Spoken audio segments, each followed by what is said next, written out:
মোহিনী রূপ ধারণ করে নারায়ণ যখন শোভা বন্টন করলেন, তখন মোহিনীকে দেখে লোভ লেগে গেল। মরাইয়ের বরের মতো তলায় তলায় বাঘ ছলে তলায় তলায় লিঙ্গটাকে বাড়িয়ে দিয়েছে। আর নারায়ণ দেখলে এখন যদি আমি নারী মূর্তি ধারণ করছি, যদি সত্যি কথা হয় তাহলে আমি তো বিপদে পড়ে যাবো। ও তখন সুদর্শন চক্রটাকে বাড়িয়ে দিয়েছে নাকি বাবা। চক্রের দ্বারায় কাটতে কাটতে কাটতে কাটতে 108টা খণ্ড হয়ে গেল। এ মা তখন চাবাত করে ধরে ঘরে কৈলাস পথে চলে গিয়েছে। বললো মহাদেব পুজো না।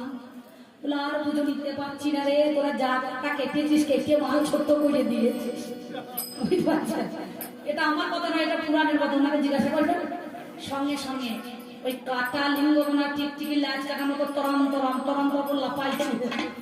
আমি দেখলাম আহা এ মালটা রাখবো কোথায়, রাখার তো একটা জায়গা ছিল।